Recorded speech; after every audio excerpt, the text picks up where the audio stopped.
রাশিয়ার প্রেসিডেন্ট একদিন আমেরিকাতে আসে একটা ডিল করার জন্য। তবে এখানে আসার পরে আমেরিকার এক টেরোরিস্ট রাশিয়ার প্রেসিডেন্টের গাড়ি বহরে তুমুল হামলা করে বসে এবং প্রেসিডেন্টের লোকের কাছে থাকা এক নিউক্লিয়ার সাবমেরিনের কন্ট্রোল কি ছিনিয়ে দেয়। আর সেই কন্ট্রোল কি উদ্ধার করতে এই মিশনে নেমে পড়ে তোমাদের সকলের প্রিয় হিরো জ্যাসন স্ট্যাথাম, রক এবং ভিন ডিজেল। তবে আমেরিকার সেই টেরোরিস্ট এত পরিমাণে ক্ষমতাধর ছিল যে সে আমেরিকাতে বসেই রাশিয়ার সেই নিউক্লিয়ার সাবমেরিনের কন্ট্রোল নিয়ে নেয় এবং সেই সাবমেরিন দিয়ে শুরু করে মারাত্মক রকমের ধ্বংসলীলা।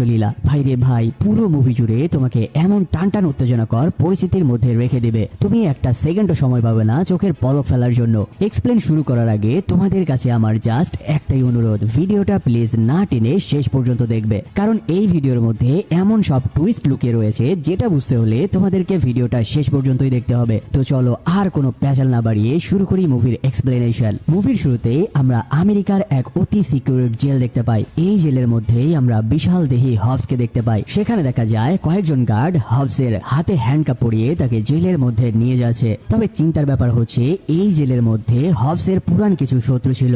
আমেরিকার ইন্টেলিজেন্সি ডিপার্টমেন্টে চাকরি করার সময়ে হবস তাদেরকে গ্রেপ্তার করে এই জেলে পাঠিয়েছিল। কিন্তু সব থেকে ভয়ের ব্যাপার হচ্ছে এই জেলের মধ্যে আছে হবসের জীবনের চির শত্রু ডেকার্ড শ।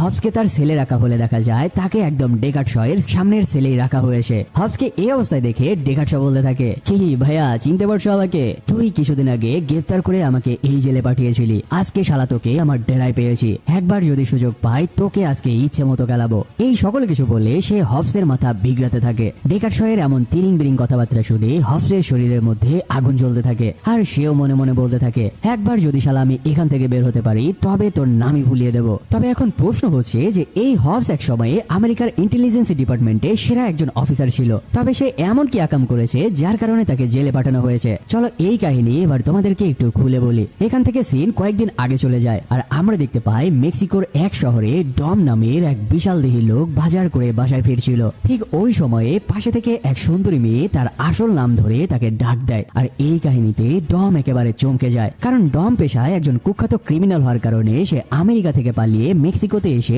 নিজের পরিচয় গোপন করে বসবাস করছিল।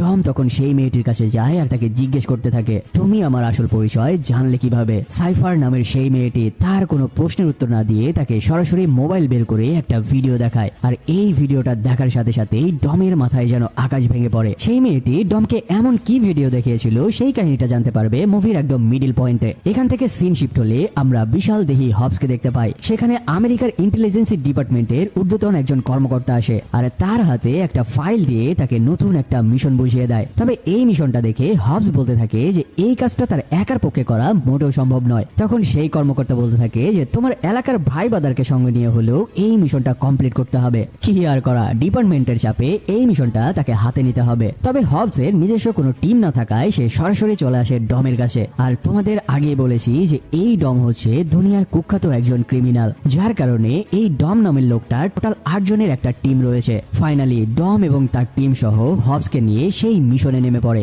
এখানে তাদেরকে একটি ডিভাইস উদ্ধার করতে হবে আর এই ডিভাইস দিয়ে পুরো পৃথিবীর সকল ক্যামেরা হ্যাক করে মানুষের ফেস অ্যানালাইসিস করে যে কোনো মানুষের লোকেশন ট্র্যাক করা যায়। যাই হোক, কোনো রকম ঝামেলা ছাড়াই তারা সেই ডিভাইসটি উদ্ধার করে নিয়ে যখন ফিরে আসছিল তখনই বিশাল একটা লোহার বলয় উড়ে এসে তাদের সামনের কয়েকটা গাড়িকে একেবারে ছিন্ন ভিন্ন করে দেয়। আর ঠিক ওই সময়ে ডম তার গাড়ি দিয়ে হবসের গাড়িতে ধাক্কা মেরে বসে। পুরো গাড়ি বিধ্বস্ত হয়ে যাওয়ার কারণে হবস গাড়ির মধ্যে মারাত্মক রকমের আহত হয়ে পড়ে। আর এবার ডম তার গাড়ি থেকে বের হয়ে এসে হবসের গাড়ি থেকে সেই ডিভাইসটি তুলে নিয়ে চলে যেতে থাকে। এই কাহিনী দেখে হবস তো পুরো টাসকি খেয়ে যায়। সে বারবার ডমকে বারণ করতে থাকে যে তার টিমের সাথে বিশ্বাসঘাতকতা না করতে, কিন্তু ডম কোনো কথাবার্তা না শুনে সেই ডিভাইসটি তুলে নেয় আর সেখান থেকে পাশের একটি এয়ারপোর্টের রানওয়ের মধ্যে চলে আসে। আর সেই রানওয়ের মধ্যে আমরা একটি বিশাল প্লেন ল্যান্ড করতে দেখি আর ডম তার গাড়ি নিয়ে সেই প্লেনের পেছনের দরজা দিয়ে প্লেনের মধ্যে উঠে যায়। এরপর সে গাড়ির মধ্যে থেকে সেই ডিভাইসটি নিয়ে যেয়ে সাইফার নামক সেই মেয়েটির হাতে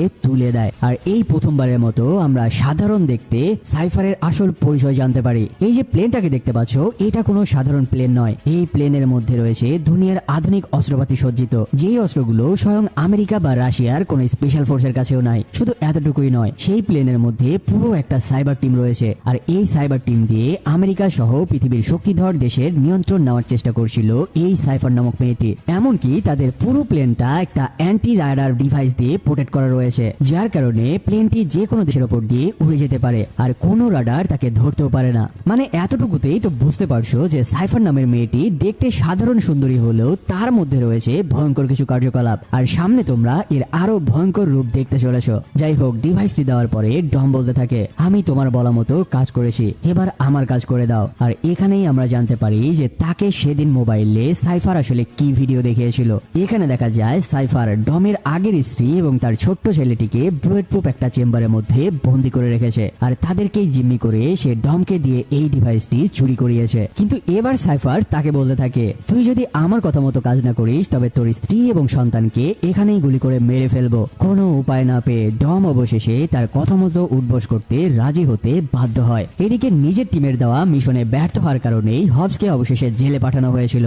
জেলের মধ্যে যখন হবস এবং ডেকার্ড শ মারামারি করার জন্য তেতিয়ে উঠেছিল, ঠিক ওই সময়ে হঠাৎ করে হবসের সেলের দরজা অটোমেটিক ভাবে খুলে যায়। এই কারণে গার্ডসরা হবসের সেলের সামনে চলে আসে আর তাকে ইলেকট্রিক্যাল শক দিতে থাকে। তখন হবস বলতে থাকে, দেখো ভাই লোক, আমি এই কাজটা মোটেও করিনি, এটা কিভাবে খুলে গেছে আমি নিজেও জানি না। ঠিক তখনই পেছন থেকে ডেকার্ড শ এক গার্ডের গলা চেপে ধরে আর তার হাত থেকে ইলেকট্রিক্যাল স্টিক কেড়ে নিয়ে তার সেলের দরজা খুলে ফেলে। কিন্তু এই মাল এমন একটা কাজ করে যে পুরো জেলের মধ্যে তাণ্ডব শুরু হয়ে যায়। সে নিজের দরজা খোলার সাথে সাথে সেলের সকল দরজা খুলে দেয়, যার কারণে বন্দি থাকা ভয়াবহ সব আসামিগুলো বাইরে বেরিয়ে পড়ে আর সামনে যেই পুলিশকেই পাচ্ছিল তারা তাদেরকেই ছিঁড়ে ফেলা শুরু করে। আর তোমরা তো ভালো করেই জানো যে এই জেলের মধ্যে কিছু ডেঞ্জারাস কয়েদি ছিল যারা হবসের চিরশত্রু। তারা সারা পাওয়ার সাথে সাথে হবসের দিকে চাকু নিয়ে আক্রমণ করতে শুরু করে দেয়। এখানে হবস তার কোনো নাদান পোলা পান না, সেও তাদেরকে কিল ঘুষি মেরে থোতা মোথা ফাটিয়ে দিতে থাকে। আর এখানেও সুযোগ পাওয়ার সাথে সাথে ডেকার্ড শ সামনে যাকেই পাচ্ছে তাকেই কেলিয়ে জেলের মেইন দরজার দিকে দৌড়ে যেতে থাকে। হঠাৎ করে কয়েকজন গার্ড আসে আর হবসের গালে ফায়ার করে বসে।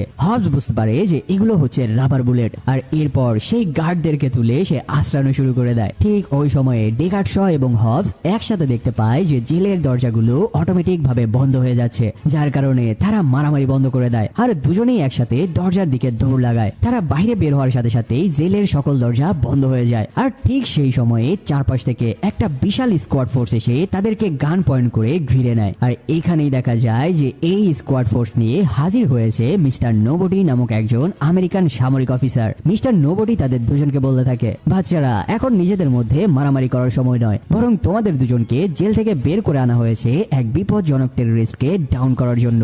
এরপর মিস্টার নোবডি তাদের দুজনকে তুলে নিয়ে চলে যায় এক গুপ্ত আস্তানায় এবং সেখানে দেখা যায় যে ডমের টিমের আগের মেম্বারদেরকেও গ্রেপ্তার করে রাখা হয়েছে। মিস্টার নোবডি তাদের হাত করা খুলে দেয় এবং সবাইকে বলতে থাকে, তোমাদেরকে এক জায়গায় নিয়ে আসা হয়েছে এক বিপজ্জনক টেররিস্টকে মেরে ফেলার জন্য, আর তোমাদের সবাইকে এক হয়ে এক টিমেই কাজ করতে হবে। এখন এই মাথামোটা হবসের সাথে কাজ করতে হবে শুনে ডেকার্ড শ একেবারে অস্বীকার করে বসে। সে বলতে থাকে যে দরকার হলে আমি আবারও জেলে ফেরত যাব, তবু এই গাধার সাথে কাজ করবো না। এদিকে হবস ও ডেকার্ড শয়ের সাথে কাজ করতে যাচ্ছিল না। অবশেষে মিস্টার নোবডি তাদের দুজনের ঝামেলা থামায় এবং এই মিশনের পুরো প্ল্যান তাদেরকে বলতে থাকে। আর এখানেই তাদের সাইফার নামের সেই মেয়েটির ডিটেলস বলা হয়। এই টিমের মধ্যে একজন হ্যাকার ছিল যার নাম হচ্ছে রামিসা। রামিসা যখন সাইফারের লোকেশন ট্র্যাক করার চেষ্টা করতে থাকে তখন সে দেখতে পায় যে সাইফারের লোকেশন আসলে তারা যেই বিল্ডিং এর ফ্লোরে রয়েছে সেখানেই দেখাচ্ছে। আর কিছু বুঝে ওঠার আগেই সেখানে বিশাল এক বিস্ফোরণ হয়। চারপাশ থেকে সব রোবোটিক গ্রেনেড গুলো ফ্লোরের দিকে ছড়িয়ে পড়তে থাকে। সেই গ্রেনেড গুলো একে একে ব্লাস্ট হতে থাকে আর তারা সকলেই ছিন্নভিন্ন হয়ে বিল্ডিং এর স্তূপের নিচে চাপা পড়তে থাকে। ফাইনালি এবার তাদের সামনে এসে রুমের মধ্যে ঢুকে পড়ে ডম এবং সাইফার। সেখানে ডেকার্ড শ একটা বিশাল লোহার দরজার নিচে চাপা পড়েছিল, যার কারণে ডম এসে আগে গুলি করে সেখানকার সকল কম্পিউটার গুলো ডিস্ট্রয় করে দেয়। এরপর একটা ডিভাইস তুলে নিয়ে সেখান থেকে চলে যায়। তবে এখানে ডমের বর্তমান গার্লফ্রেন্ড ল্যাটি সহ ডেকার্ড শ এবং হবস কেউই বুঝতে পারছিল না যে ডম কেন তাদের বিপক্ষে কাজ করছে। প্লেনে ফিরে আসার পরে সাইফার ডমকে আরো একটা কাজের অর্ডার দেয়। আগামীকাল রাশিয়ার প্রেসিডেন্ট আমেরিকাতে আসবে একটা ডিল করতে, আর সেই প্রেসিডেন্টের লোকদের কাছে থাকবে রাশিয়ার নিউক্লিয়ার সাবমেরিনের একটা কন্ট্রোল কি বক্স। এখন ডমকে রাশিয়ার প্রেসিডেন্টের উপরে হামলা করে সেই কন্ট্রোল কি বক্স ছিনিয়ে নিয়ে আসতে হবে। আর একবার সেই কন্ট্রোল কি হাতে পেয়ে গেলে তারা রাশিয়ার সেই নিউক্লিয়ার সাবমেরিনের পুরো কন্ট্রোল পেয়ে যাবে। সাইফারের এই কথাগুলো শুনে ডম রাজি না হলে এবার সাইফার তার ছোট্ট ছেলে এবং স্ত্রীকে মেরে ফেলার হুমকি দেয়। ডম এবার সাইফারের মাথায় বন্দুক তাক করে আর তাকে কঠিন লেভেলের থ্রেট দিয়ে বলতে থাকে, যদি তুই আমার দুর্বল জায়গায় হাত না দিতি তবে তোর মতো মেয়েকে আমি অনেক আগেই ছিঁড়ে ফেলতাম। এটা বলে সে তার গলা থেকে একটা লকেট খুলে এবং তার স্ত্রী এবং সন্তান যেখানে বন্দী ছিল তার সামনে ঝুলিয়ে রেখে পরবর্তী মিশনের জন্য প্রস্তুত হতে থাকে। যেই রাস্তা দিয়ে রাশিয়ার প্রেসিডেন্ট আসবে ডম বের বের হয়ে সেই রাস্তা ভালোভাবে পর্যবেক্ষণ করার জন্য বের হয়। তবে রাস্তার মধ্যে তার গাড়ি খারাপ হয়ে যায়। সে গাড়ি থেকে নেমে গাড়ির ইঞ্জিনের সমস্যা দেখার চেষ্টা করতে থাকে। এই সাইফার নামের মেয়েটিও কিন্তু কম চালাক নয়। সে আশেপাশের সকল সিসিটিভি ক্যামেরাগুলো হ্যাক করে ডমের ওপরে নজর রাখছিল। ঠিক ওই সময়ে একটা ডেলিভারি পার্সেলের ট্রাক এসে ক্যামেরার সামনে দাঁড়ালে এই সুযোগটাকে কাজে লাগিয়ে ডম সেখান থেকে সরে পড়ে। পাশের একটা রেস্টুরেন্টের মধ্যে আমরা এক বৃদ্ধ মহিলাকে দেখতে পাই। আর এই মহিলাটা কে তোমরা কি জানো? এটাই হচ্ছে লন্ডনের সেই কুখ্যাত লেডি মাফিয়া। আর এই মহিলাটি হচ্ছে ডেকার্ড শয়ের মা। তার সাথে কিছু ইম্পর্টেন্ট কথা বলে 5 মিনিটের মধ্যে ডম আবার তার গাড়ির কাছে ফিরে আসে এবং সে ক্যামেরার মাধ্যমে দেখায় যে তার গাড়ির একটা প্লাগ নষ্ট হয়ে গিয়েছিল। পরদিন সকালবেলা পুরো রাস্তা জুড়ে বিশাল গাড়িবহর নিয়ে রাশিয়ার প্রেসিডেন্ট একটা বিশাল প্রোটোকল আমেরিকার রাস্তা দিয়ে এগিয়ে যাচ্ছিল।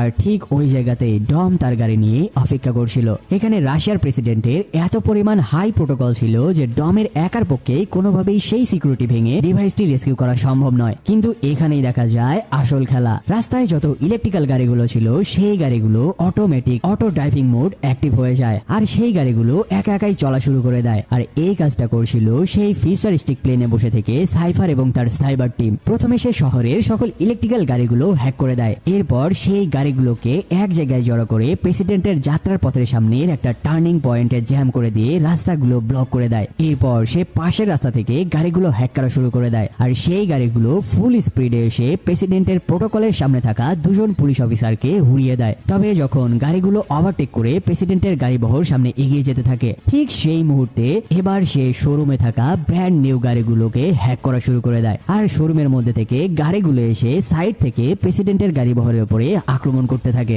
তবে রাশিয়ার সিকিউরিটি বলে কথা, তারা সেই বাধা পার করেও সামনে এগিয়ে যায় সেফ এক্সিটের জন্য। কিন্তু এবার সাইফার তার আসল ভয়ানক রূপটা দেখায়। এক বিশাল বিল্ডিং এর পার্কিং এর লটে থাকা গাড়িগুলোকে সে হ্যাক করে আর দলে দলে উপরের ভবন থেকে গাড়িগুলোকে প্রেসিডেন্টের গাড়ি বহরের উপরে ফেলতে থাকে। উপর থেকে ভারী ভারী গাড়ির চাপা খেয়ে প্রেসিডেন্টের প্রোটোকলের সকল গাড়িগুলো চ্যাপ্টা হয়ে যেতে থাকে। ভাই রে ভাই, এখানে এত পরিমাণ গাড়ি তারা নষ্ট করেছে যেটা দেখার পরে তোমার মাথায় ঘুরে যাবে। চারপাশ থেকে পুরো রাস্তা ব্লক হয়ে গেলে এবার ওই সময়ে বুলেট প্রুফ ভেস্ট পরে সেখানে এসে দাঁড়ায় ডম। ডম এসে প্রেসিডেন্টের গাড়ির দিকে বলতে থাকে, তোমাদের হাতে যে ব্রিফকেস রয়েছে সেই কন্ট্রোল কিটা আমাকে দিয়ে দাও। কিন্তু হঠাৎ করে গাড়ির গ্লাস খুলে একজন সিকিউরিটি অটোমেটিক রাইফেল বের করে ডমের উপরে ফায়ার করতে শুরু করে। কিন্তু ডম এখানে একটা বিশাল শেল্ড নিয়ে দাঁড়িয়েছিল।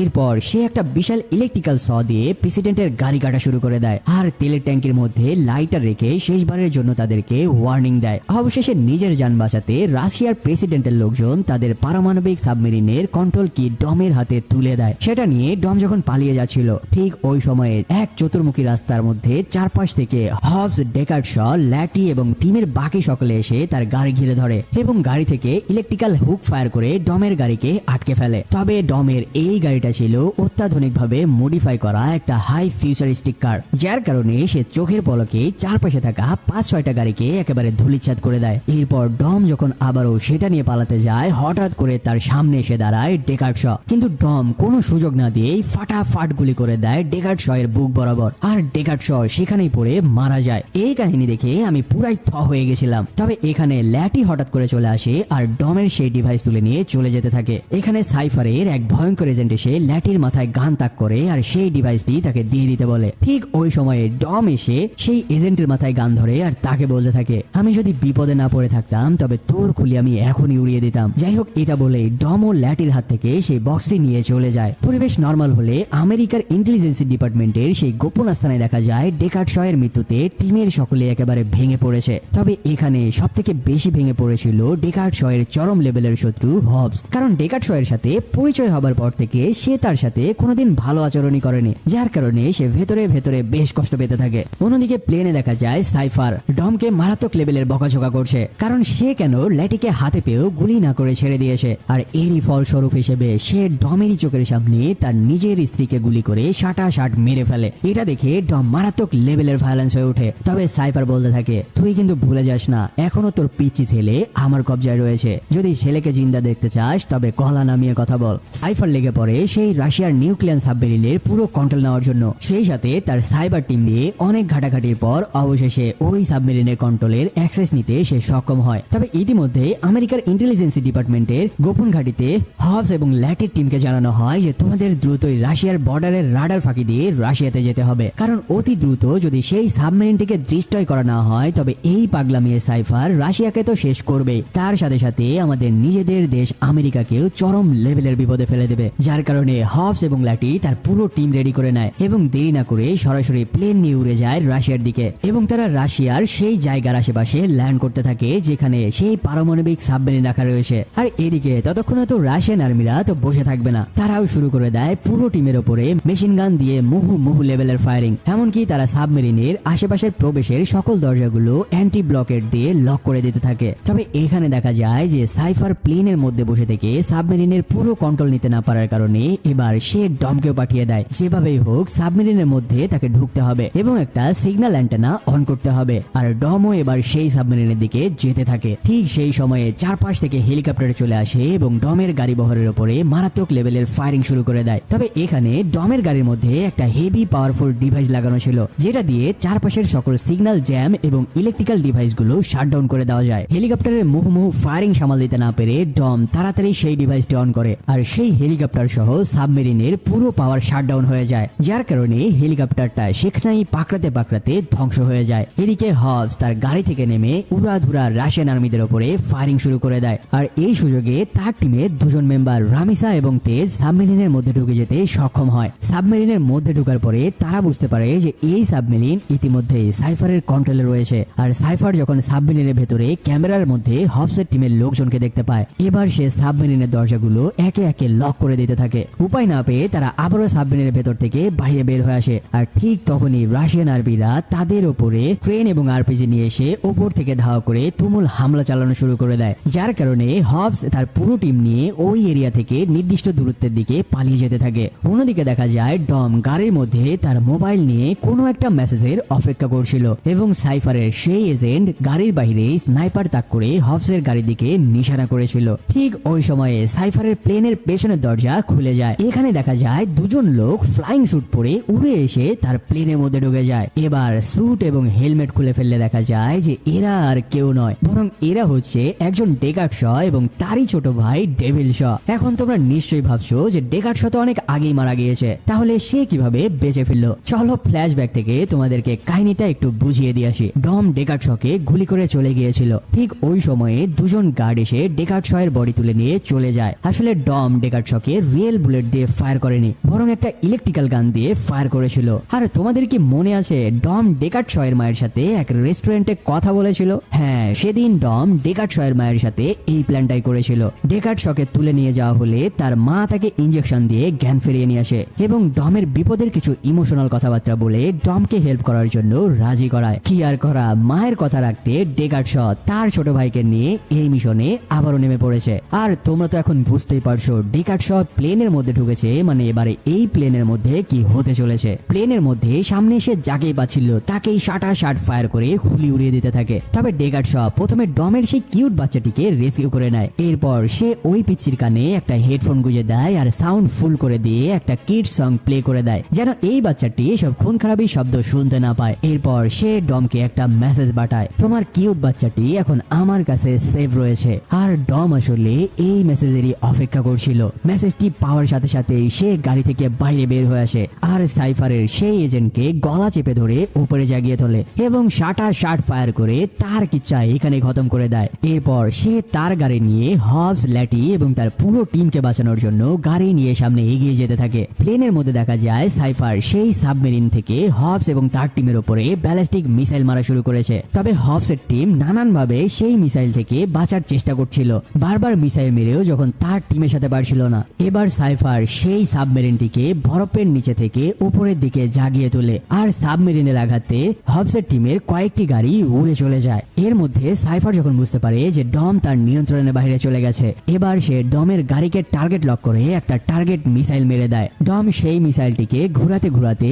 আবারও পেছনে ফিরে সেই সাবমেরিনের দিকেই নিয়ে আসতে থাকে এবং শেষ পর্যায়ে ডম তার গাড়ি নিয়ে মারাত্মক রকমের এক ড্রিফট করে আর সাবমেরিনের উপর দিয়ে উড়ে চলে যায়। অবশেষে সেই মিসাইলটি এসে সাবমেরিনের গায়ে আঘাত করে এবং সেখানে এক বিশাল বিস্ফোরণ ঘটে। এই বিস্ফোরণে ডম এবং হবস বাকি সবাই বুঝতে পারে আসল বিস্ফোরণ এখনো বাকি রয়েছে। আর এবার যে বিস্ফোরণটা হবে এটা হবে কয়েক শত গুণ বড় বিস্ফোরণ, যার কারণে তারা সকলেই তাদের গাড়ি নিয়ে ডমের দিকে এগিয়ে যেতে থাকে। সাথে সাথে সেখানে পুরো সাবমেরিন সাবমেরিন এত প্রবল জোরে একটা বিস্ফোরণ ঘটে যে পুরো সাবমেরিন সহ আশেপাশের এলাকা পুরো একদম সার্কার হয়ে যেতে থাকে। আর এর মধ্যেই হবস, ল্যাটি, রোমান, টেস তাদের গাড়ি নিয়ে এসে আশেপাশে একটা শেল তৈরি করে। আগুনের ধোঁয়া সরে গেলে দেখা যায় যে ডম সেখানে সেফ রয়েছে। অবশেষে তারা সেই সাবমেরিনটিকে পুরো পৃথিবী ধ্বংস করার হাত থেকে ধ্বংস করতে সক্ষম হয়েছে। এদিকে প্লেনের মধ্যে ডেকার্ড শ একে একে সকল গার্ডদের খুলি উড়িয়ে দিয়ে অবশেষে পৌঁছে যায় সাইফারের রুমে। তবে ডেকার্ড শ যে সাইফারের রুমের দিকে আসছিল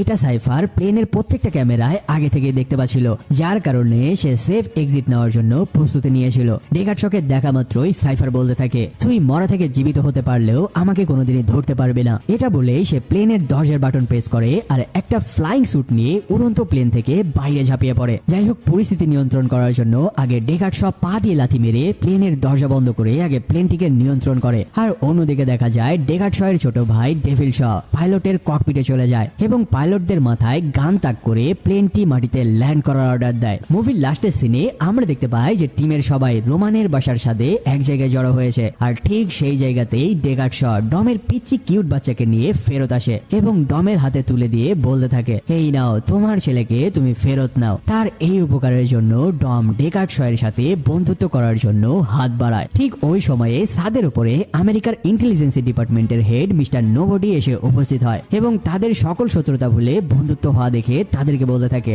যাক অবশেষে তোমরা তিনজন ডেকার্ড শ, হবস এবং ডম চিরশত্রু থেকে বন্ধু হয়েছো, তাই আমি তোমাদের তিনজনকে এক বিশেষ মিশনে পাঠাতে চাই। মানে বুঝতেই পারছো এর পরের মুভিতে এই তিন বন্ধু মিলে এক ভয়াবহ মিশনে নামতে চলেছে। আর সেই কাহিনীটা জানতে পারবো আমরা এই মুভির পরের পার্টে। তো বলো কেমন লেগেছে আজকের এক্সপ্লেনেশন? যদি ভালো লেগে থাকে তবে সাবস্ক্রাইব করতে কিন্তু অবশ্যই ভুলো না, সেই সাথে একটা লাইক কিন্তু পাওনা রয়ে গেল। দেখা হচ্ছে খুবই দ্রুত এই মুভির পরের পার্টে। সে পর্যন্ত ভালো থাকো, সুস্থ থাকো, ধন্যবাদ।